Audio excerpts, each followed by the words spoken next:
सहनाववतु सहनौ भुनक्तु सह वीर्यं करवावहै तेजस्विनावधीतमस्तु मा विद्विषावहै। ॐ शान्ति शान्ति शान्तिः। शङ्करं शङ्कराचार्यं केशवं बादरायणं सूत्रभाष्यकृतौ वन्दे भगवन्तौ पुनः पुनः। ईश्वरो गुरुरात्मेति मूर्तिभेदविभागिने व्योमवद्व्याप्तदेहाय दक्षिणामूर्तये नमः। ॐ पार्थाय प्रतिबोधितां भगवता नारायणेन स्वयं व्यासेन ग्रथितां पुराणमुनिना मध्ये महाभारतम्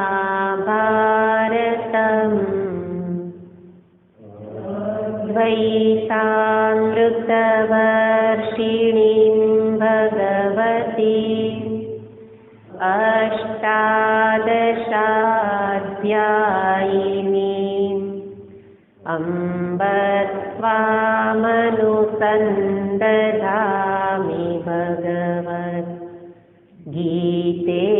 भवद्वेषिणी। यं ब्रह्मा वरुणेन्द्ररुद्रमरुतः स्तुन्वन्ति दिव्यैस्तवैः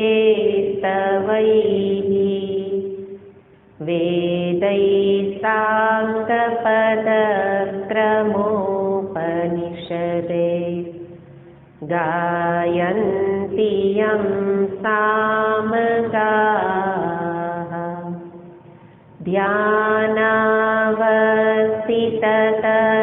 ध्यानावस्थिततद्गतेन मनसा पश्यन्ति यं योगिनो यस्यान्तन्न विदुःसुरासुरगणा देवाय तस्मै नमः।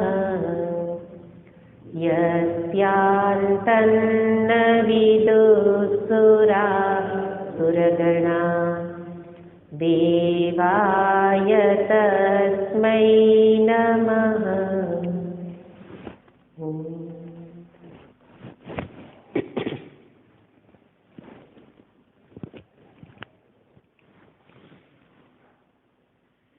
अठारहमो श्लोक। समशत्रौ च मित्रे च तथा मानापमानयोः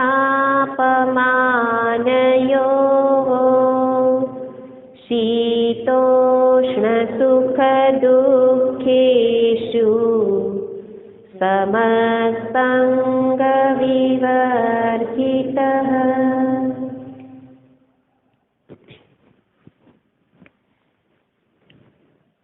શ્રીમદ ભાગવત એમાં પણ ભગવાન દર્શાવે છે એ જ વસ્તુને ત્યાં બતાવે છે। સર્વભૂતેષુ યઃ પશ્યેત ભગવત ભાવમાત્મનઃ। સર્વભૂતેષુ યઃ પશ્યેત ભગવત ભાવમ આત્મનઃ।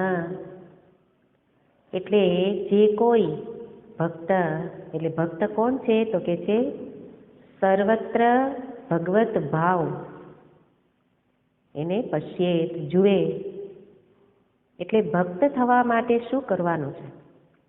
તો કે છે સર્વત્ર ભગવત ભાવથી જુએ. અને એવા ભક્તના લક્ષણો અહીંયા ભગવાન દર્શાવે છે. ભાગવતમાં ભક્ત થવા માટેનું લક્ષણ બતાવ્યું અને જે ભક્ત છે એના લક્ષણ અહીંયા બતાવે છે. એટલે એમ જુઓ તો ગીતાજીમાં એવા અનેક પ્રકારના લક્ષણો છે. અહીંયા જ્ઞાની ભક્તના લક્ષણ છે. એ રીતે બીજો અધ્યાય સ્થિતપ્રજ્ઞના લક્ષણો, 14મો અધ્યાય ગુણાતીતના લક્ષણો. તો ગુણાતીતના લક્ષણો, સ્થિતપ્રજ્ઞના લક્ષણો કહો કે જ્ઞાની ભક્તના કહો, એ લક્ષણોના શબ્દ પ્રયોગમાં ભેદ છે, પણ ત્રણેયની સ્થિતિ એક જ છે. કારણ કે એ ત્રણ નથી, પણ એમની અંતરની સ્થિતિ એને અધીન ત્યાં લક્ષણોના નામ બદલેલા છે. તો અહીંયા જે ત્યાં બતાવતા હોય પ્રકાશમ ચ પ્રવૃત્તિમ ચ મોહમેવ ચ પાંડવ, ગુણાતીતના લક્ષણમાં બતાવે એ જ વસ્તુ એનો અર્થ તો અહીંયા પણ લક્ષણોમાં બતાવે જ છે. એટલા માટે આ ભક્ત જ ગુણાતીત છે, આ ભક્ત જ સ્થિતપ્રજ્ઞ છે એવું કહી શકાય. અને એ ભક્તની દ્રષ્ટિ અહીંયા બતાવે છે. એના લક્ષણો એટલે એમનું જીવન, એમની દ્રષ્ટિ. તો ભક્તની દ્રષ્ટિ કઈ છે? જ્ઞાન પ્રાપ્તિ પછી પણ એ ભક્ત જ બની રહેલો છે. જ્ઞાનીની દ્રષ્ટિ છે પણ વ્યવહારમાં ભક્ત છે. એટલે ભગવાન શંકરાચાર્યજીએ સ્તોત્રમાં લખેલું છે, સત્યાપી ભેદાપગમે નાથ તવાહમ. હે નાથ, તવ અહમ. આ સત્ય પરમાત્માને જાણવા છતાં પણ સ્તુતિ તો કેવી રીતે થાય? હે નાથ, હું આપનો છું. ત્યાં કે છે સામુદ્ર તરંગોહી, એટલે કે જે સમુદ્ર છે એનો તરંગ છે સમુદ્રનો હોય, પણ સમુદ્ર તરંગનો ન હોય. ભક્ત થવા માટે ત્યાં સ્તુતિ બતાવી, ભક્તની સ્તુતિ છે કે ભક્ત શું કહે છે કે તરંગ સમુદ્રનો હોય, ક્યારેય સમુદ્ર તરંગનો ન હોય.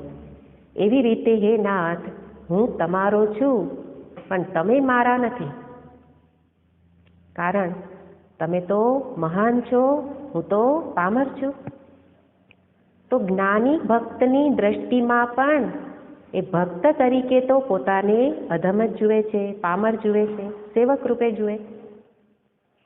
અને એનું કારણ છે કે એ જ્યારે પોતાને ભગવાનની સમાન જોવા લાગશે તો અહંકાર ફરી ઊભો થશે. અને અહંકારને તો સતત શિથિલ કરવાનો છે. એટલા માટે કે છે કે જેવી રીતે તરંગ હંમેશા સમુદ્રનો હોય, એવી જ રીતે હું આપનો હંમેશા છું. તો એ જ્ઞાની છે, એની દ્રષ્ટિમાં તો અભેદ છે. એટલે કે ભેદ સત્ય નથી જાણતો, ભેદને સત્ય માનતો નથી, છતાં પણ ભેદની કલ્પના કરે છે. કારણ કે ભક્તિ તો ભેદ વિના થાય નહીં. એ ભગવાન, હું ભક્ત. એટલા માટે કહેવાય છે કે ભક્ત્યર્થમ કલ્પિતમ દ્વૈતમ અદ્વૈતાત અપી સુંદરમ. આ જ્ઞાની ભક્ત શું કરે છે? ભક્તિ કરવા માટે દ્વૈતની કલ્પના કરે છે. એના માટે તો દ્વૈત સત્ય નથી. આપણા માટે સત્ય છે કે ભગવાન જુદા, હું જુદો. પણ જ્ઞાની માટે તો ભગવાન એના પારમાર્થિક સ્વરૂપને જાણે છે કે હું તત્વથી ભગવાનથી જુદો નથી. પણ છતાંય ભક્તિ કરવી છે એટલે શું કરવું છે? દ્વૈત તો જરૂરી છે, ભેદ જરૂરી છે. એટલા માટે ભેદની કલ્પના કરે છે. અને એટલે ત્યાં શ્લોકમાં કહે છે ભક્ત્યર્થમ કલ્પિતમ દ્વૈતમ. આ દ્વૈતની કલ્પના શેના માટે કરી? ભક્તિ કરવા માટે. પણ કે છે અદ્વૈતાત અપી સુંદરમ, અદ્વૈતના જ્ઞાન પછી કરેલા દ્વૈતની કલ્પના એ કેવી છે? અદ્વૈતથી પણ સુંદર છે. અદ્વૈતમાં તો કંઈ કરવાનું નથી, માત્ર જાણવાનું છે. જ્યારે અદ્વૈતને જાણી લીધા પછી, સત્યને જાણી લીધા પછી જ્યારે દ્વૈતમાં વ્યવહાર થાય ત્યારે એ ભેદ બંધનનું કારણ નહીં બને. ભેદને એટલે જ્ઞાન પૂર્વે, ભક્તિ પૂર્વે દ્વૈત જ્યાં સુધી સત્ય છે, ભેદને જ્યાં સુધી સત્ય જોઉં છું ત્યાં સુધી ભેદ બંધનનું કારણ બને, રાગ દ્વેષ ઉત્પન્ન કરે. પણ જ્યારે ખબર છે કે સત્ય તો આ ભેદ નથી, ભેદ સત્ય નથી, અભેદ જ સત્ય છે, ત્યારે પૂજા થશે. એ પૂજામાં વિશેષ ભાવ ઉમેરાઈ જશે, એ પૂજામાં વધારે મધુરતા આવશે. કેમ? કારણ કે જેની પૂજા કરું છું એ મારાથી જુદા નથી. એટલા માટે અદ્વૈતથી પણ સુંદર એવું કહ્યું એ ભક્તિ. પણ કઈ ભક્તિ? અદ્વૈતને જાણ્યા પછીની ભક્તિ. અને એવો આ ભક્ત છે કે જે ભક્ત પોતાના સાચા સ્વરૂપને જાણે છે અને છતાંય એ વ્યવહારમાં કેવો છે? ભક્ત છે. ત્યારે એની વ્યવહારમાં કેવા પ્રકારની પ્રતિક્રિયા, પ્રતિભાવ હશે એને અહીંયા બતાવે છે કે જ્યારે જ્યારે વ્યવહારમાં શત્રુ મિત્ર સામે આવે, એટલે કે વિપરીત વર્તન કરનાર કે અનુકૂળ વર્તન કરનાર કોઈ વ્યક્તિ પ્રાપ્ત થાય, અથવા તો કોઈ માન આપે કે અપમાન કરે, એવા બધા જ ભેદ, દ્વૈત એટલે કે દ્વંદ્વ, દ્વૈત તો નહીં પણ દ્વંદ્વ, તો એ દ્વંદ્વમાં ભક્તની સ્થિતિ કેવી? તો કે એને એની કોઈ અસર થતી નથી. અંતર સુધી એ બહારની વસ્તુ, વ્યક્તિના શબ્દ પહોંચી શકતા નથી. કારણ કે અંતરમાં એકનું જ સ્થાન છે, એકનું જ ચિંતન છે. એટલા માટે પૂર્વે એકનું ચિંતન સતત બનેલું રહે એવા પ્રયત્ન કરવા પડે, તો આ બધા જ દ્વંદ્વોમાં મારી સ્થિતિ પણ સમ બની રહે. અહીંયા બતાવવું શું છે? સમતા. દ્વંદ્વ એ જગતનું સ્વરૂપ છે, એ પ્રાપ્ત થશે જ. અને એ જ્યારે પ્રાપ્ત થાય ત્યારે અંતરની સ્થિતિ સમ બની રહેવી જોઈએ. અને એ સમતા માટે સમ સ્વરૂપને જાણવું પડે કે પરમાત્મા સમાન રીતે સર્વમાં વ્યાપ્ત છે. તો જે સામે આવેલો વ્યક્તિ, એમાં પણ એને ભગવત દર્શન થતું હોય તો શત્રુભાવ કેવી રીતે થઈ શકે? એટલા માટે આ બધા જ દ્વંદ્વોમાં જે સમ છે, એટલે કે જેની આંતરિક સ્થિતિમાં ક્યાંય ખળભળાટ થતો નથી. ખળભળાટ ન થતો એટલે વિક્ષેપ ન થતો, ઉદ્વેગ ન થાય, સારી બાજુ પણ નહીં, ખરાબ પણ નહીં.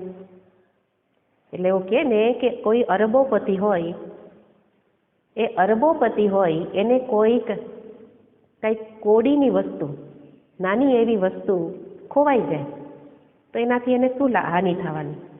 અને કાંઈક નાની એવી વસ્તુ પ્રાપ્ત થાય તો એનાથી એને શું મળી જવાનું, શું લાભ થવાનો? હે ને?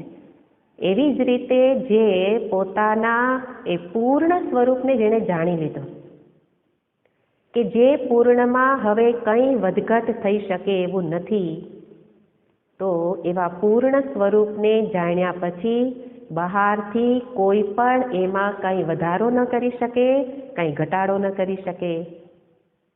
અને એવી જેની આંતરિક સ્થિતિ છે એને અહીંયા બતાવે છે. અને મુખ્ય વસ્તુ છે સમતા, મધ્યમ માર્ગ. એટલે કે જીવનના સાધ્યની સિદ્ધિ કરવા માટે સમતા એ જ સાધન છે. સમતા એટલે એવા પ્રકારની સમજદારી, સમ સ્વરૂપને જાણીને એ સમજદારી પ્રાપ્ત થાય, એ સમજદારી શું છે? સમતા. અને એ જ મને સાધ્યની સિદ્ધિ કરાવી શકે. એટલા માટે અહીંયા બતાવે છે કે એ સમતાની પ્રાપ્તિ માટે પ્રયત્ન કરો. અને પ્રયત્ન શું બતાવ્યો? એક જ શબ્દમાં બતાવ્યો, સંગ વિવર્જિત. સમતાની પ્રાપ્તિ માટે એક જ બાબત કરવાની છે, સંગથી રહિત થાઓ.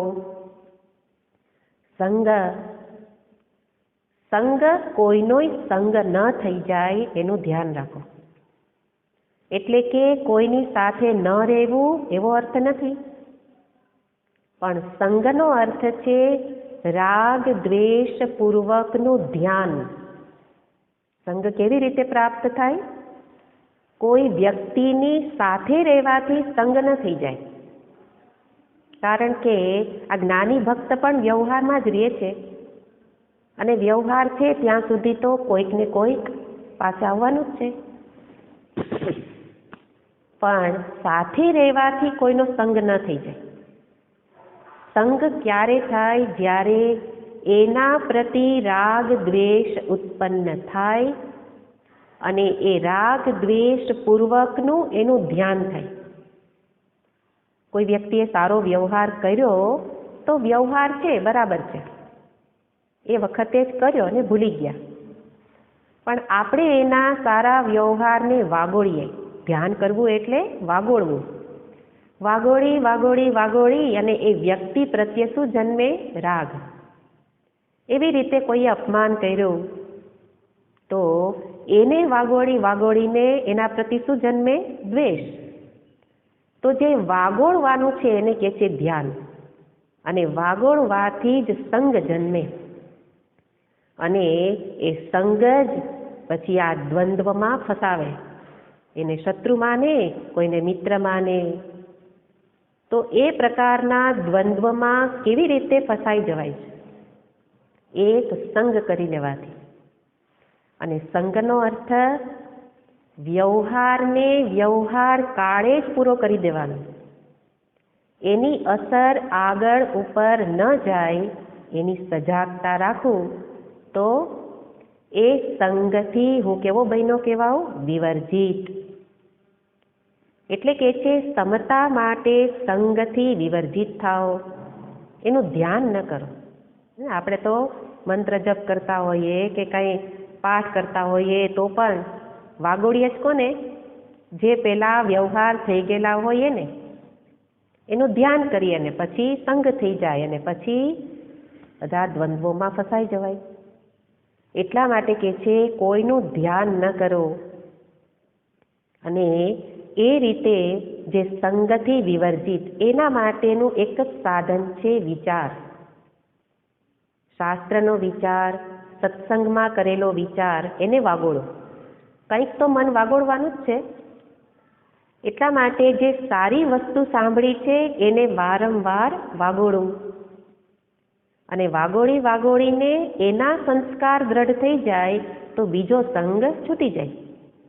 અને હું જોતી હોઉં કે શાસ્ત્રની સાથે જ્યારથી સંગ થયેલો છે ત્યારથી બીજા સંગ ધીમે ધીમે જાણે કે છૂટી જતા આવેલા. સમય જ ન મળે, બીજો વિચારવાનો સમય જ ન મળે. અને જેની સાથે રહો એના સંસ્કાર દ્રઢ થઈ જાય. તો સંગ માટે એના સંસ્કાર જન્માવવા પડે અને સંસ્કાર માટે એવો વિચાર કરવો પડે. એટલા માટે પ્રારંભમાં પ્રયત્નપૂર્વક વિચાર કરું, ન ગમે તો પણ શાસ્ત્રનો વિચાર કરું, અને પછી એ વિચાર ધીરે ધીરે સહજ થઈ જાય. અને જેનો વિચાર એવો સહજ થઈ ગયેલો છે એ જ્ઞાની ભક્ત છે. એટલે એને સર્વ વ્યવહારમાં સહજ રીતે જ નિસ્સંગ બનેલો છે. સહજ રીતે. પ્રારંભમાં પ્રયત્ન કરવો પડે, પછીથી એ સહજતા બની જાય અને એ નિસંગતા જ જ્ઞાન નિષ્ઠા માટેનું સાધન બને. કારણ કે જ્ઞાનમાં સ્થિતિ એટલે એ જ તત્વના ચિંતન માટે મન અવેલેબલ હોવું જોઈએ. મનમાં કોઈનો સંગ થયેલો ન હોવો જોઈએ. એટલા માટે નિસંગતા હશે તો જ જ્ઞાન નિષ્ઠા પ્રાપ્ત થશે. એટલે કહ્યું સંગ વિવર્જિત. અને સાથે બીજું પણ કારણ છે કે જ્યારે સંગ એટલે આસક્તિ, તો જ્યારે કોઈ સાથે જોડાવ છો, આસક્ત થઈ જઈએ છીએ, ત્યારે એ આસક્તિ હંમેશા દુઃખનું જ કારણ બને છે. આપણા દુઃખનું કારણ શું છે? આસક્તિ છે. કોઈ વ્યક્તિ મને છોડીને ગઈ તો એ તો બધાયને છોડીને ગઈ છે, મને જ કેમ દુઃખ થાય છે? એનું કારણ શું છે? મારું મન એમાં લાગી ગયેલું. લાગી જવું એટલે આસક્ત ચિત્ત. એ આસક્ત ચિત્તને કારણે દુઃખ થાય છે. અને આસક્તિ હશે તો દુઃખ થશે જ. કારણ કે જેના માટે આસક્તિ છે એ કાયમ રહેવાના નથી. ઇવન શરીરની આસક્તિ પણ દુઃખનું કારણ છે. શરીર પણ એક સમાન ક્યારેય રહેવાનું નથી. અને જો રોગ આવે તો આપણે વિફળ થઈ જાય, આવ્યા પેલા ભયથી પણ ઉદ્વિગ્ન થઈ જાય. પણ એ આસક્તિ બતાવે છે. અને એટલે આસક્તિ દુઃખનું કારણ છે એ જો સમજાઈ જાય તો મન ક્યાંય પણ આસક્ત ન થાય. અને એટલા માટે અહીંયા સાધકને ઉપદેશ છે કે આવા પ્રકારે પ્રયત્ન કરી અને બધા જ સંગથી રહિત થશે તો સમ બની શકે. અને સમતાની સ્થિતિ એનો ભગવાન અહીંયા ગુણ ગાય છે કે સમ થાઓ. આગળના શ્લોકમાં કહે છે, 19મો શ્લોક, તુલ્ય નિંદા સ્તુતિર્મૌની સંતુષ્ટો યેન કેનચિત અનિકેત સ્થિરમતિઃ ભક્તિમાન મે પ્રિયો નરઃ. તુલ્ય નિંદા સ્તુતિ. થોડો અર્થ આપણે ગયા વખતે જોયો હતો. જે નિંદા અને સ્તુતિમાં સમાન છે, જેના માટે નિંદા સ્તુતિ સમાન છે, એવો કોણ છે? મૌની. નિંદા સ્તુતિમાં જે સમ હોય, જેને તુલ્ય હોય, એ મૌની. અને મૌની કેવો છે? યેન કેનચિત સંતુષ્ટ. આમ તો એક શબ્દ માટે બીજો ઉપાય છે, બીજા શબ્દ માટે ત્રીજો ઉપાય છે. ભગવાન એક એક શબ્દ અહીંયા પ્રયોજન સાથે મૂકે છે. ને તો આ શબ્દ પ્રયોગ આગળ આવી ગયેલા છે. સંતુષ્ટ સતતમ યોગી, આગળ શબ્દ પ્રયોગ 14મા શ્લોકમાં આવેલો જ છે. પણ અહીંયા એનો અર્થ જુદી પ્રકારે છે. એના સાધન રૂપે સંતુષ્ટને બતાવે છે. અનિકેત, જેનું કોઈ એક સ્થાન નિશ્ચિત નથી. ન નિકેત અનિકેત. સ્થિરમતિ, જેની મતિ સ્થિર છે, એવો ભક્તિમાન નરઃ મે પ્રિય. એ ભક્તિમાન મને પ્રિય છે. તો અહીંયા શબ્દ છે નિંદા અને સ્તુતિમાં જે સમ છે, તુલ્ય છે, એટલે જેના માટે બંને સમાન છે. અને એના માટે, એના જ્ઞાની ભક્ત માટે તો એ સમાન છે, પણ મારા માટે તુલ્ય કરવા માટે ઉપાય વિચારવા પડે. કે જ્યારે કોઈ નિંદા કરે છે ત્યારે મારા અંતરની સ્થિતિ કેવી થાય છે, અને સ્તુતિ કરે ત્યારે કેવી થાય? સજાગ રહે તો એને સમજાય કે નિંદા ગમતી નથી અને સ્તુતિ ગમે છે. તો ભલે તો કબીરજી કહી ગયા કે નિંદક નિયરે રાખીએ, આંગન કુટી છવાય, પણ આપણાથી નિંદાનો એક શબ્દ પણ સહન થતો નથી. ત્યારે આપણા માટે બતાવે છે કે કેવી રીતે નિંદા સ્તુતિમાં મનને તુલ્ય રાખો, સમ રાખો. તો એના માટે વિચાર કરો. બધા સાધનમાં મૂળ તો વિચાર જ રહેલો છે, કારણ કે વિચારના અભાવમાં જ બધી સમસ્યાઓ ઊભી થઈ. એટલા માટે બધા સાધનનો ઉપાય વિચાર કરો, યોગ્ય વિચાર. તો કે છે કે જ્યારે કોઈ વ્યક્તિ નિંદા કરે ત્યારે સીધી મનને અસર થવાને બદલે એના ઉપર હું વિચાર કરું કે એણે જે મારામાં દોષ બતાવ્યા, જે વસ્તુને લઈને મારામાં નિંદા કરી, એના માટે વિચાર કરું કે એ દોષ ખરેખર મારામાં છે. સાંભળવું, ધ્યાનથી સાંભળવું, એમ નહીં નિંદા કરે તો એક કાનથી સાંભળો, બીજા કાનથી કાઢી નાખો. ધ્યાનથી સાંભળું અને પછી વિચાર કરું કે એ દોષ મારામાં છે કે નહીં, અને જો હોય તો એને દૂર કરવાનો પ્રયત્ન કરું, અને જો એ દોષ મારામાં નથી તો એની ઉપેક્ષા કરું. એટલે કે જાણે કે સાંભળ્યા નથી, એટલે કે સાંભળીને છોડી દઉં. એ દોષ મારામાં છે કે નહીં એ જોવા માટે પણ મન તટસ્થ હોવું જોઈએ, નહીં તો મને તો મારામાં દોષ લાગતા જ નથી. એટલા માટે આ ઉપાય કોને બતાવે છે? સાધકને બતાવે છે, કે જે સાધક સતત આંતર નિરીક્ષણ કરે છે. અને આંતર નિરીક્ષણમાં પણ બે વસ્તુ જોવાની હોય, માત્ર દોષ જ જોવાના નથી કે માત્ર ગુણ જ જોવાના નથી. જે છે એને યોગ્ય રીતે જોવાનું. તો દોષ છે તો દૂર કરવું, અને સાથે જ્યારે નિંદા થાય ત્યારે વિચાર કરું કે જો મારામાં દોષ નથી, પહેલો ઉપાય તો એ જ છે કે દોષ હોય તો એને દૂર કરવું. કદાચ કોઈ વ્યક્તિ સામે ચાલીને મારા મોઢે નિંદા નથી કરતી, પણ બીજી વ્યક્તિ મને કહે કે તમારા વિશે આવું કહેતા હતા, તો કે કહે મને મારા વિશે શું કહેતા હતા, કહે નિંદા કરતા, તો કે ભલે જે કહેતા હોય તે મને બધું કહે.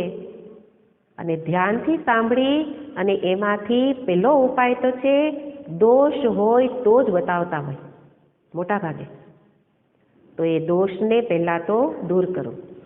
કોઈ સામે કહે અથવા પરોક્ષ રીતે કહે.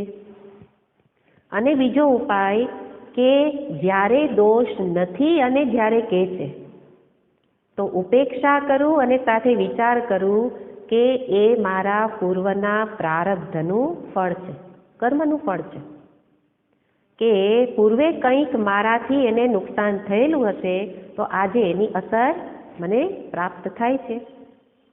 એટલા માટે એ ફળ છે એવું માની અને એને ભોગવી લઈએ અને ભૂલી જઈએ, પણ વ્યક્તિને દોષી ગણવું નહીં. મોટાભાગે જ્યારે કોઈ વ્યક્તિ નિંદા કરે ત્યારે એ વ્યક્તિને આપણે દોષી ગણતા હોઈએ. એટલે મોટાભાગનો વ્યવહાર કેવો હોય કે બે પ્રકારના રિએક્શન આવતા હોય આપણા, કે દોષ બતાવે ત્યારે આપણે એને જસ્ટિફાય કરીએ, એની સ્પષ્ટતા કરવા જઈએ કે આમ હતું એટલે આમ થયું. તો એક વસ્તુ શું બતાવે? મારામાં દોષ છે જ નહીં, પોતાની નિર્દોષતા સિદ્ધ કરવા જાય. અને એના માટે કેટલાય કારણ હોય હે ને, વહેલા ન ઉઠાયું, કેમ ન ઉઠાયું, કેટલાય કારણ આપી દે, પણ મુખ્ય શું હતું? આળસ હતી. એ દોષ છે, એ દોષનો સ્વીકાર ન કર્યો અને બીજા કારણો આપી દીધા. એ શું બતાવે છે કે હજી મનને સુધારવાની કોશિશ જ નથી થતી. એને બદલે સાચું કારણ હું જાણું જ છું, બીજું કારણ આપું ત્યારે પણ મને ખબર છે કે મારી આળસ છે. તો એ આળસ છે એનો સ્વીકાર કરી એને દૂર કરો. એવી રીતે જે દોષો આવે, કોઈ કદાચ ન બતાવે તો પણ મને મારા મન દ્વારા સમજાય જ છે કે દોષ છે. તો દોષો જ્યારે કોઈ બતાવે ત્યારે નિર્દોષતા સિદ્ધ કરવા ન જાઓ. અથવા તો બીજું કરીએ છીએ, શું કરીએ છીએ? મારા દોષ બતાવે ત્યારે એના બીજા અનેક દોષ ગણાવીને આપી દઉં દોષોનું પ્રત્યારોપણ. મારામાં છે તો શું તમારામાં નથી? હે ને તમે કેવા કહેવાય 100% શુદ્ધ છો, તમારામાં એકેય દોષ નહીં હોય. આપણે આપણો વ્યવહાર આપણો જાણીએ જ છીએ કે કાં તો દૂધે ધોયેલા છો. હે ને કોઈ દૂધે ધોયેલું નથી, બધામાં દોષ છે જ. હે એટલે બધામાં દોષ છે. દોષ તો છે જ, પણ એ દોષને સાંભળી અને દોષોનું પ્રત્યારોપણ એટલે એના દોષ પણ બતાવે. એવી રીતે આ બે પ્રકારના રિએક્શન થતા હોય.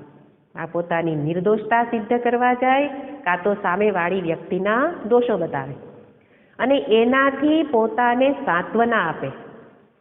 એટલે કે પોતાના દોષને ઢાંકવાનો પ્રયત્ન કરીએ. આ વસ્તુ બહુ સરસ છે. વ્યવહારમાં જે મને દુઃખી કરે છે એ આ જ વસ્તુ છે કે મારા દોષનો મને સ્વીકાર નથી અને કોઈ કહે છે મારાથી સહન થતું નથી. એટલા માટે એ દોષો બતાવનાર વ્યક્તિને શું કહેવા લાગીએ? એ તો નિંદા કરે છે. પણ એ વાસ્તવમાં નિંદક નથી, એ મારો હિતૈષી છે. એટલા માટે કબીરજી કે નિંદક નિયરે રાખીએ. મને નથી દેખાતા તો એ બતાવે, તો એ નિંદા પ્રાપ્ત થાય ત્યારે આ પ્રયત્ન કરવા જોઈએ. અને સાથે એક શ્લોકમાં સરસ વસ્તુ બતાવી છે કે જ્યારે નિંદા થાય ત્યારે એ નિંદાથી સામેની વ્યક્તિ તો ખુશ થઈ, હે ને, પ્રસન્ન થઈ. તો મારી નિંદા કરવાથી પેલું આપણે શું જોયું?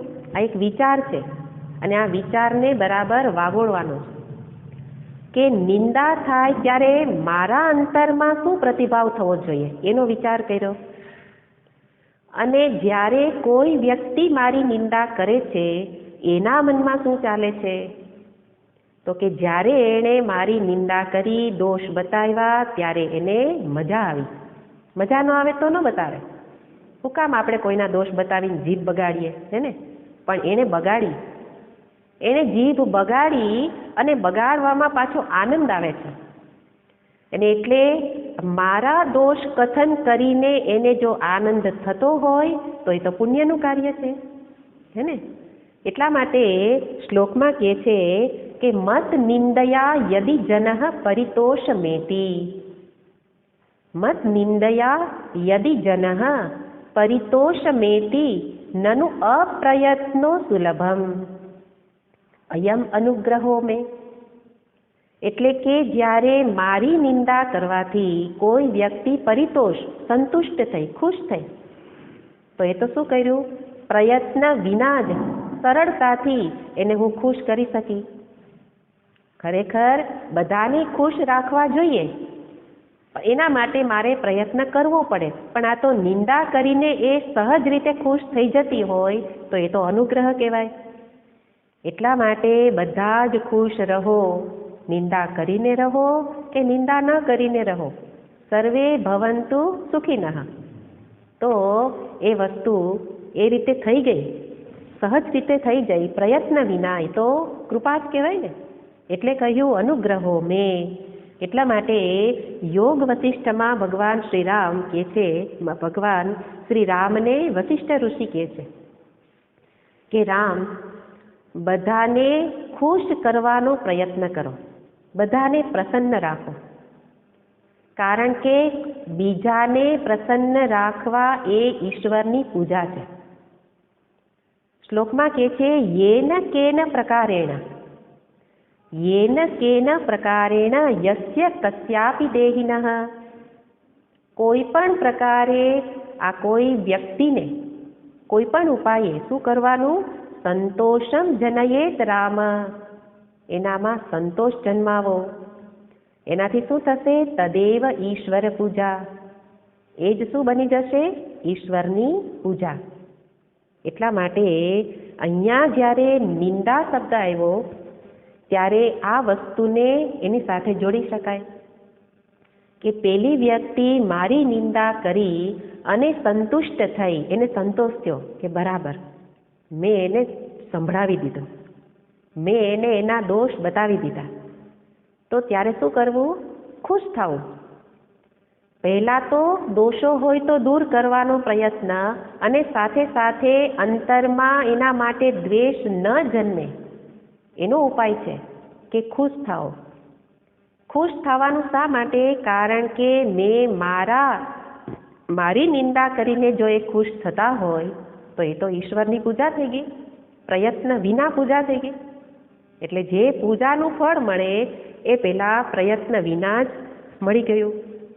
એટલા માટે બીજાને ખુશ કરવા માટે પ્રયત્ન કરો.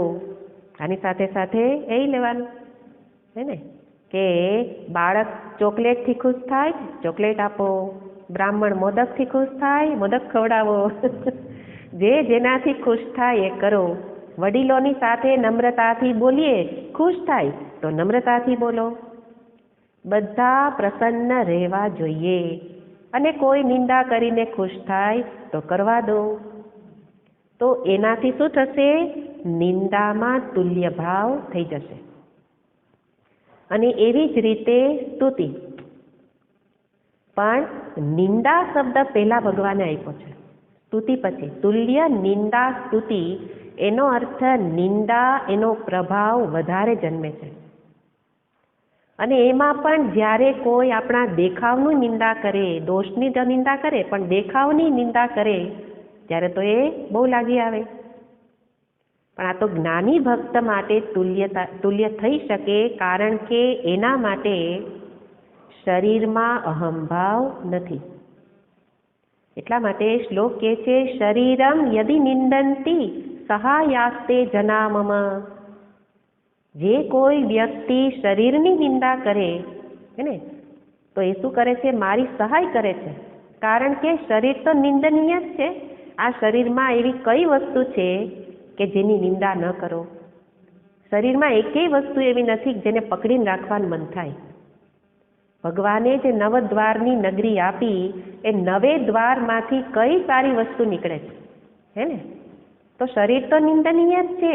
એટલા માટે કોઈ શરીરની નિંદા કરે તો એ તો એને સહાય કરી, હું નથી કરી શકતી, બીજાએ મદદ કરી કે આ શરીરમાં ક્યાં કંઈ સારું છે.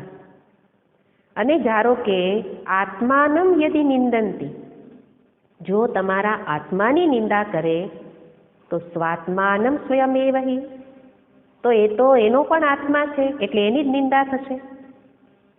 આત્મ વસ્તુ તો સર્વમાં એક સમાન છે. એટલે જો મારા આત્મ વસ્તુની નિંદા કરશે તો એ તો મારો આત્મા એ જ એનો આત્મા છે. એટલા માટે પોતાના જ આત્માની નિંદા થઈ ગઈ. એટલા માટે શરીરની નિંદાથી પણ વ્યક્તિ દુઃખી નહીં થાય. કારણ એણે મને યાદ અપાવ્યું કે શરીર નિંદનીય જ છે. અને એ રીતે નિંદા પ્રાપ્ત થાય ત્યારે આ રીતે સજાગ રહો. અને સાથે જુઓ કે કેટલા બધાની નિંદા થયેલી છે, ખાલી સામાન્ય વ્યક્તિની નહીં. કઈ વ્યક્તિ એવી છે કે જેની નિંદા ન થઈ હોય? સત્પુરુષોની પણ નિંદા થાય છે હે ને? સત્પુરુષો તો ઠીક, સ્વયં ભગવાનની નિંદા થાય છે, થયેલી છે. ભગવાન શ્રી રામ એને ધર્મના વિગ્રહ હતા, ધર્મ માટે આદર્શ હતા. એના દરેક વ્યવહાર જુઓ ત્યારે સમજાય, ભાઈ ભાઈ સાથે કેમ જીવાય, પિતા સાથે કેમ રહેવાય, પત્ની સાથે કેમ રહેવાય. તો એમના જીવનમાં ધર્મ જ હતો, ધર્મના આદર્શ હતા. એવા શ્રીરામની પણ નિંદા થઈ, ધોબીએ નિંદા કરી. એવી રીતે જેના માટે શ્રીરામની નિંદા કરી એવા સતી સીતા, તો સતીઓમાં શિરોમણી હતા સીતાજી, અને એના સતીત્વ ઉપર જ શંકા કરી. રાવણને ત્યાં રહીને આવ્યા છે હે ને? તો સતી હતા છતાં પણ સીતાજીની નિંદા થઈ. એટલે ભગવાનની જેવી નિંદા થઈ છે એવી તો આપણી કોઈની નથી થતી. ભગવાનના જીવનમાં જેટલા કષ્ટ આવ્યા છે એટલા આપણા કોઈના જીવનમાં નથી આવતા. અને એટલા માટે ભગવાન કૃષ્ણની તો ડગલે ને પગલે નિંદા થઈને અત્યારે કરે છે હે ને? રાધા રાણીને લઈને ભગવાન કૃષ્ણની કેવી નિંદા, પણ સમજ્યા વિના કરતા હોય. તો એનો અર્થ શું છે? ભગવાને ક્યારેય પણ એને નિંદા માની જ ન હોય. અને એવી જ રીતે યુધિષ્ઠિરજી ધર્મ વિગ્રહ હતા, તો એને કહેવામાં આવતું એ જુગારી છે. હવે યુધિષ્ઠિર એ તો પોતાને સામેથી જે કહેણ આવ્યું છે એનો અસ્વીકાર રાજા તરીકે ન કરી શકું એ ધર્મ છે, એવું બતાવવા માંગતા હતા કે જે કોઈ મને આમંત્રણ આપે એનો મારાથી વિરોધ ન થાય, અસ્વીકાર ન થાય, એટલા માટે જુગતું રમવા ગયા હોય. અને એવા યુધિષ્ઠિરને કોઈએ બાકી રાખ્યા નહીં.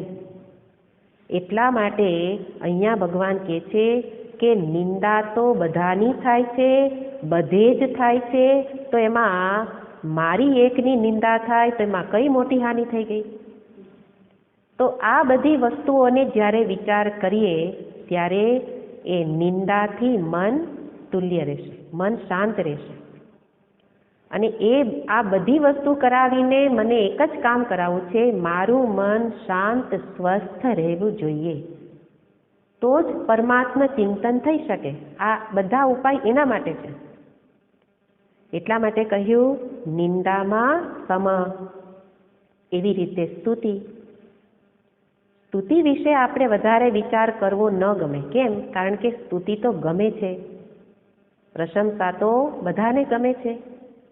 એટલા માટે પ્રશંસાને પચાવી શકાતી નથી, નિંદાને પચાવી નથી શકાતી, એમ પ્રશંસાને પચાવી ન શકાય. એટલે પ્રશંસાના કોઈ બે શબ્દ કહે તો આપણે એના માટે એવી રીતે નમ્રતાથી બોલીએ કે એ નમ્રતાના શબ્દ દ્વારા પણ અહંકાર થતો થાય. તરત થાય, હા મારામાં આવી વિશેષતા છે. ભલે સ્વીકાર ન કરે, ના ના ના, એ તો બધી ભગવાનની કૃપા છે, કહીએ એવું, પણ આપણું મન શું કહેતું હોય એ તો બધું. અથવા તો પાછા શબ્દ પ્રયોગ એ રીતે કરીએ કે એના દ્વારા અહંકાર જ જણાય. તો પ્રશંસા એ મારા અહંકારમાં વૃદ્ધિ કરનાર છે.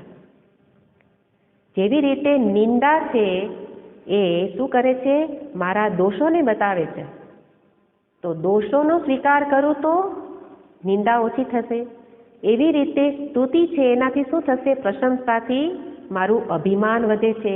તો પ્રશંસાને જ્યારે સ્વીકાર કરી લઉં, સ્વીકાર ન કરું, ત્યારે અહંકાર ઓછો થશે. તો ખરેખર તો બંને વસ્તુ એ મારા સહાય માટે છે, દોષોને દૂર કરવા, અહંકારને દૂર કરવા. પણ આપણાથી પ્રશંસા પ્રાપ્ત કરી અને અહંકાર આવી જ જતો હોય ને. હું ઘણી વાર કહેતી હોઉં, બહેનોને રસોઈ તો કાંઈક વસ્તુ સારી બની તો તરત શું કે, મને એમાં તો બહુ ફાવટ છે.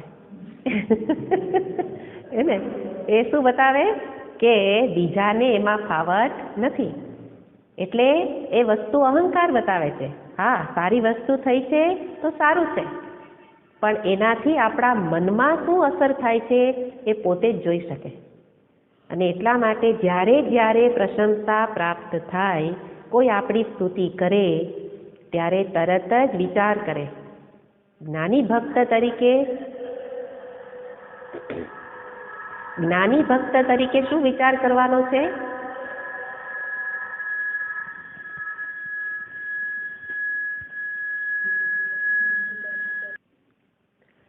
જ્ઞાની ભક્ત તરીકે વિચાર કરું કે સ્તુતિ તો હંમેશા એકની જ થઈ શકે. સ્તુત્ય પરમાત્મા જ છે. અને એમ પણ જુઓ કે સ્તોત્ર સ્તુતિ એ કોની રચાતી હોય? ભગવાનની. આપણે સ્તોત્ર પાઠ કરીએ છીએ એ ખરેખર ભગવાનની સ્તુતિ છે, પ્રશંસા છે. તો એક ભગવાન જ એવા છે કે જેની પ્રશંસા યોગ્ય છે. મને જે પ્રાપ્ત થયું છે એ તો ભગવાને આપેલું છે. જે ક્ષેત્રમાં મારી વિશેષતા છે એમાં મારું કંઈ નથી, એવું જ્યારે હું સમજું ત્યારે એ પ્રશંસા મારા માટે, એમાં હું સમ રહી શકું. એટલે વિચાર કરવાનો કે સ્તુત્ય એક પરમાત્મા જ છે. જગતમાં બીજું કંઈ પણ પ્રશંસનીય નથી. અને એટલા માટે મારી પ્રશંસા પ્રાપ્ત થાય તો એમાં અહંકાર ક્ષીણ થશે. અને એટલા માટે અહીંયા બતાવે છે કે પ્રશંસા વખતે મનને સમ રાખો. પ્રશંસાથી મારું જેને કહે ને ન રુષ્યતી, હર્ષિત ન થઈ જાઓ. આગળ શબ્દ હતો ન રુષ્યતી, હર્ષિત ન થઈ જાઓ. કોઈ કહેશે કે તમે તો બહુ પરોપકારી, ત્યારે યાદ કરવું કે એ પરોપકાર તો સૌથી મોટો પરોપકાર તો ભગવાને કરેલો છે કે આ શરીર આપ્યું, આ એનું શરીરનું ભરણ પોષણ કરે છે. કેટલા પરોપકાર કર્યા છે, અનેક ઉપકાર એના એ કદી ભૂલશો નહીં. માતા પિતા માટે ગાયું હોય, પણ માતા પિતાથી પણ વિશેષ મહાન ભગવાન છે. તો એવી રીતે ક્રેડિટ બીજાને આપો. જ્યારે કંઈ સારું કામ થાય ત્યારે એનો હક બધામાં વેચી દઉં કે મારા એકથી થયેલું નથી. અને એમ પણ જુઓ કે કોઈ પણ કાર્ય હંમેશા ટીમ વર્ક હોય. ટીમ વર્ક એટલે બધાએ ભેગા થઈને કરેલું કાર્ય જ સારી રીતે થાય. એમ આપણે અત્યારે પણ જે વસ્તુઓ વાપરીએ છીએ એ વસ્તુઓમાં પણ કેટલા બધા લોકોનો સહકાર છે. તો કોઈ પણ કાર્યની સફળતા પાછળ અનેક લોકોનો ફાળો હોય. પણ જ્યારે પેલી મુખ્ય વ્યક્તિ હોય એની પ્રશંસા થાય ત્યારે તરત જ ક્રેડિટ પોતે લઈ લે કે મારા કારણે સફળ થયા. તો એટલા માટે યાદ રાખવું પડે કે પ્રશંસનીય એક જ છે, પરોપકારી ભગવાન જ છે, ઉદાર એ જ છે, કરુણા નિધાન એ જ છે. તો એ બધા ગુણો થોડા ઘણા અંશે મારામાં આવ્યા હોય તો એ આવ્યા છે ક્યાંથી? એમના જ ખજાનામાંથી. એટલા માટે એ બધી વસ્તુઓને જ્યારે જોઉં, યાદ કરું અને ભગવાનની અપાર કરુણાને જોઉં ત્યારે આ પ્રશંસા, એ સ્તુતિ એ મારામાં અહંકારમાં વૃદ્ધિ કરનાર નહીં બને. એ રીતે અહીંયા બતાવે છે કે પ્રતિષ્ઠા, પ્રશંસા એમાં તુલ્ય ભાવ. અને સાથે એવું પણ જોવાનું છે કે જ્યારે કોઈ પ્રશંસા પ્રાપ્ત થાય એનાથી પ્રતિષ્ઠા વધે. પ્રશંસા પ્રાપ્ત થાય ત્યારે શું થાય? આપણી પ્રતિષ્ઠા થાય. તો પ્રતિષ્ઠા તો આ સાધકને જરૂર નથી, સંસારી વ્યક્તિને ઉપદેશ નથી. આ ઉપદેશ કોનો છે? સાધકને છે. સંસારી વ્યક્તિને પ્રતિષ્ઠા જોઈતી હોય તો ભલે રાખે, એને એની શાખ, એનું નામ જોઈતું હોય તો ભલે વધે, એની સ્તુતિથી એની પ્રતિષ્ઠા વધતી હોય તો વધે. પણ મારા ધ્યેયની સિદ્ધિ માટે આ પ્રતિષ્ઠા એ વિઘ્નકારક છે. પછી એ પદની હોય, ધનની હોય, ત્યાગની હોય, જેની હોય, એ પ્રશંસા, એનાથી મળતી પ્રતિષ્ઠા, એના માટે વિધાન છે પ્રતિષ્ઠા શું કરી વિષ્ઠા. જ્યારે પ્રતિષ્ઠા પ્રાપ્ત થાય એના તરફ દ્રષ્ટિ કેવી હોય? શુકરની વિષ્ઠા જેવી. શુકર હોય ને ભૂંડ, એની વિષ્ઠા, મલ, એના પ્રત્યે આપણી દ્રષ્ટિ કેવી હોય કે એની તરફ જોવું નથી, ત્યાજ્ય. એવી રીતે પ્રતિષ્ઠા તરફ મારી દ્રષ્ટિ એવા પ્રકારની હોય એટલે કે એને તરત જ છોડી દઉં. પ્રાપ્ત થાય તરત છોડી દઉં. એની મન ઉપર અસર ન લાવવું, એને વાગોળી અને અહંકારમાં વૃદ્ધિ ન કરીએ. તો એ રીતે આ સ્તુતિ અને નિંદા એ જ્યારે એમાં તુલ્ય રહીશું ત્યારે આ દોષોથી દૂર થવાશે અને અહંકાર ક્ષીણ થશે. એવું અહીંયા બતાવવું છે. તો કે એ નિંદા અને સ્તુતિ તો હમણાં જ કહ્યું કે બધાને મળે છે અને બધી જ જગ્યાએ પ્રાપ્ત થાય. એવું નહીં કે ઘરમાં રહેતા હોય એને જ મળે, બહાર નીકળો એને મળે, હે ને? તો બધાને મળે છે. તો એના માટે કરવું શું? આગળ મેં કહ્યું હતું કે એક શબ્દ એનો ઉપાય બીજો શબ્દ છે. તુલ્ય, નિંદા સ્તુતિમાં તુલ્ય થવા માટે શું કરવું? પ્રાપ્ત તો થવાના જ છે. આપણે ઉપાય પણ જોયા, પણ ભગવાન એક શબ્દમાં ઉપાય બતાવે છે, મૌની ભવ. મૌન થઈ જા. એટલે કે જ્યારે નિંદા સ્તુતિ પ્રાપ્ત થાય એમાં તુલ્ય કોણ રહી શકે? તો કે મૌની. જે મૌન રહી શકે, અહીંયા તો મૌનીનો અર્થ ભાષ્યકાર કરે છે સંયત વાક. સંયત વાક એટલે વાણીનો સંયમ. વાણીનો સંયમ એટલે જે મૌની છે એ જ તુલ્ય રહી શકે. એટલા માટે તુલ્ય થવા માટે મારે શું બનવું પડશે? મૌની. તો કે મૂંગા વ્રત તો અમે બહુ રાખીએ, નાનપણથી આપણે મૂંગા વ્રતની ટેવ છે, મૌન રાખવાની ટેવ છે. એટલે થોડા થોડા દિવસે મૌન રાખતા હોઈએ. શ્રાવણ મહિનાનો સોમવાર હોય તો કેવો હોય? મૂંગો સોમવાર. પણ હજી આ નિંદા સ્તુતિમાં તુલ્યતા તો નથી આવતી. એટલા માટે મૌનનો અર્થ સમજવો પડે કે મૌની એટલે શું? મુનેહે ભાવઃ મૌની. મુનેહે મુનિનો ભાવ, અને મુનિ એટલે કોણ? મનનશીલ. જે મનનશીલ છે એ મુનિ.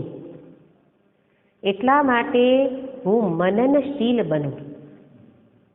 એટલે અહીંયા સમજવાનું છે કે વાણીનું મૌન નથી, પણ મનનું મૌન. મૌની એટલે કોણ?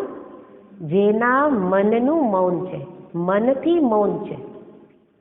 આપણી સ્થિતિ કેવી છે? વાણીનું મૌન રાખીએ પણ મન તો બકબક કરતું જ હોય. અને કોઈ વ્યક્તિએ 1 વર્ષનું મૌન રાખ્યું, 1 વર્ષ સુધી કહે કે નહીં બોલું, અને વર્ષ પછી બોલીશ, અને વર્ષ પૂરું થવામાં 1 મહિનો બાકી હતો, ત્યાં એણે પ્લાનિંગ ચાલુ કરી દીધું કે જ્યારે મારે વર્ષ પછી બોલવાનું હશે ત્યારે હું શું બોલીશ, કોની સાથે બોલીશ, કેવી રીતે બોલીશ. પ્લાનિંગ ચાલુ થઈ ગયું. અને એણે જેટલા વખત મૌન રાખ્યું એટલો વખત એણે નવા નવા કાવ્યો અને પદ અને એ બધું લખવાનું કામ કર્યું. તો એ મૌન કહેવાય? એ મનનું મૌન નથી, વાણીનું મૌન હતું. અને એટલા માટે એ પદ ઇત્યાદિ લખી અને એણે એ જે મૌનનું પ્રયોજન હતું એ જ પૂરું ન કર્યું. મૌનનું પ્રયોજન છે મૌન રહીને પરમાત્માનું ચિંતન કરવું. એ તો ન થયું, અને આ સંસારની બધી વસ્તુઓ વિચારી એના પદ લખ્યા. તો એનો અર્થ 1 વર્ષના મૌનનું પણ ફળ ન મળ્યું. શું ફળ મળવું જોઈએ? પરમાત્માની પ્રાપ્તિ, નિત્ય ચિંતન. પણ એ ન થયું. જ્યારે કેટલાક મૌન રાખે, મોટા ભાગના લોકો મૌન રાખે પણ એ કાગળ ઉપર લખે, હે ને? આમ જીભથી ના બોલે, પણ જે વસ્તુ કેવી હોય એ શું કરે? પાટીમાં લખી દે, કાગળમાં લખી દે. તો એ મૌન નથી. કેમ નથી? કારણ કે જેવી રીતે જીભ એ કર્મેન્દ્રિય છે, એવી રીતે હાથ પણ શું છે? કર્મેન્દ્રિય. તો જીભથી કર્મ ન કર્યું તો હાથથી તો કર્યું. જીભથી બોલીને ન કર્યું તો હાથથી બોલીને, હાથથી લખીને બોલ્યા જ છીએ. એટલા માટે મૌન વખતે હાથથી લખવાનું એ પણ મૌનનો ભંગ છે. એટલા માટે કહ્યું કે વાણીના મૌન કરતા કેવું કરવાનું? મનનું મૌન. એટલા માટે ભાષ્યકાર કહે છે વાણીને સંયમિત કરીને બોલો તો એ મૌન થઈ જશે. એટલે વાણીના 5 લક્ષણો બતાવવામાં, 5 આભૂષણ છે વાણીના, કે જે આપણે કેટલી ઘણી વખત જાણેલાય છે. સત્યમ ચ હિતમ ચ મિતમ બ્રૂયાત. સત્યમ ચ હિતમ ચ મિતમ બ્રૂયાત. અવિસંવાદી પેશિનઃ. અવિસંવાદી પેશલમ. અવિસંવાદી પેશલમ. ત્યાં કે છે આ 5 પ્રકારનું સત્યમ, હિતમ, મિતમ. એટલે બોલવાનું તો છે, પણ એ પ્રકારે બોલું તો એ મૌન થઈ જશે. એ મૌનની વ્યાખ્યામાં આવશે કે બોલ્યા વિના તો વ્યવહાર નહીં થાય. તો બોલું તો કેવું બોલું? તો કીધું બોલો ત્યારે સાચું જ બોલો.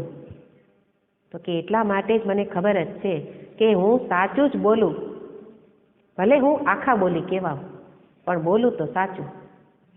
તો આગળ બીજું કહ્યું કે સાચું બોલો, ખોટું ના બોલો. સાચું બોલો એ બરાબર છે, પણ કેવું બોલો? હિતમ, એના હિતમાં હોય તો બોલો. સાચું બોલો, ખોટું ન બોલો, પણ એના હિતમાં એટલે એના ફાયદામાં છે તો બોલું. એનાથી એનું કલ્યાણ થશે તો બોલું. મારા સાચા બોલવાથી એને અશાંતિ થતી હોય તો ન બોલું.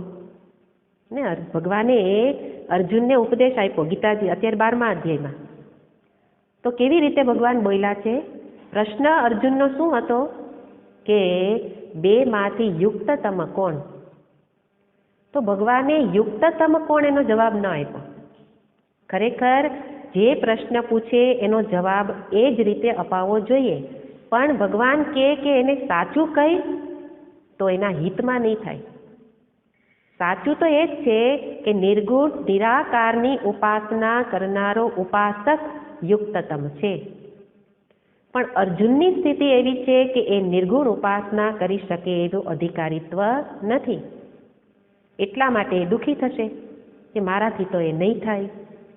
એટલા માટે ભગવાને બીજી ટ્રીક કરી, એના હિતમાં હોય એવી રીતે કહ્યું કે યુક્તતમ કોણ? એનો જવાબ જ ન આપ્યો, પણ સાથે જવાબ આપી પણ દીધો કે તારા માટે આ કરવું શ્રેષ્ઠ છે, કારણ કે દેહધારી માટે નિર્ગુણ ઉપાસના કઠિન છે. એમ કરીને શું કહી દીધું? નિર્ગુણ ઉપાસના તો શ્રેષ્ઠ જ છે, પણ તારા માટે આ યોગ્ય છે. તો એને કહેવાય સત્યમ હિતમ.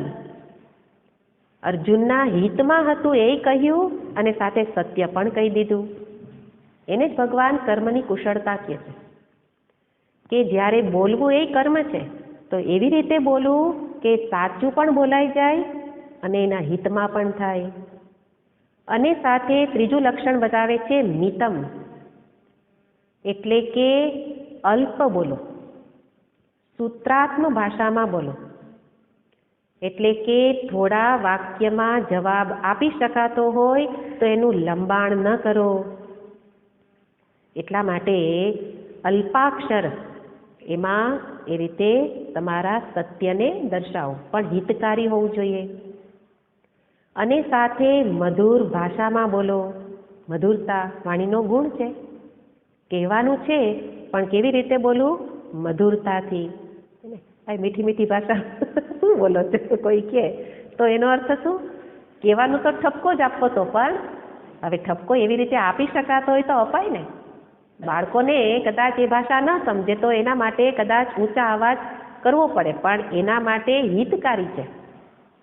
તો પાછળ એનું હિત મુખ્ય હોવું જોઈએ, પણ એ વાક્ય બોલીને એની પાછળ મારા મનનો કુભાવ પ્રગટ થવો જોઈએ નહીં. એટલા માટે મધુર ભાષામાં વાત કરું. અને સાથે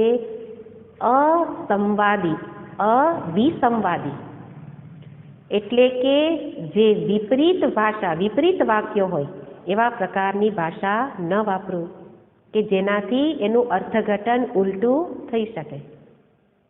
એવી વિપરીત ભાષાનો પ્રયોગ ન કરું. સત્ય બોલું પણ એ સ્પષ્ટ બોલું. કહેવાનો અર્થ છે સ્પષ્ટ ભાષામાં બોલું, એનો બીજો અર્થ ન નીકળે એવા વાક્યમાં બોલું. નહીં તો સાચું છે પણ છતાંય સમજશે એનું ઊંધો અર્થ લેશે. તો એટલા માટે આ 5 વસ્તુનું જ્યારે ધ્યાન રાખીએ ત્યારે એ જ બની ગયું વાણીનું મૌન.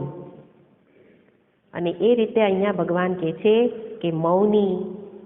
તો જ્યારે નિંદા પ્રાપ્ત થાય, સ્તુતિ પ્રાપ્ત થાય ત્યારે હું મનનશીલ એટલે વિચાર કરું.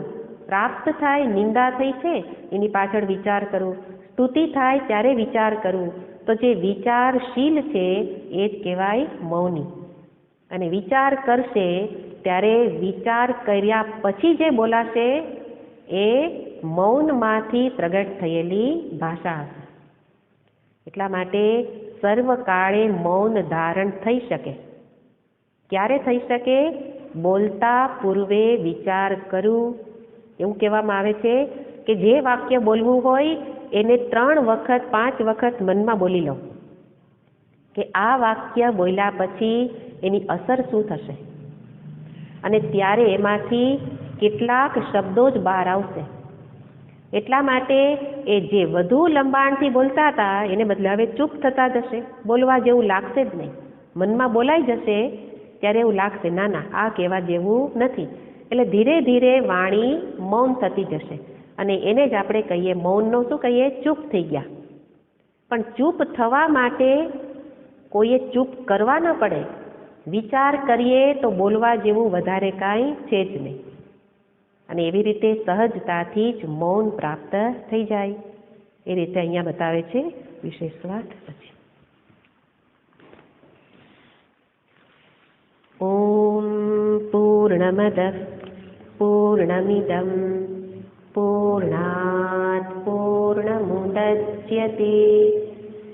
પૂર્ણસ્ય પૂર્ણમાદાય પૂર્ણમેવાવશિષ્યતે.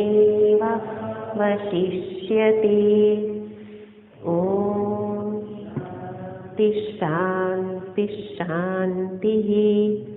હરિ ઓમ શ્રી ગુરુભ્યો નમઃ. હરિ ઓમ.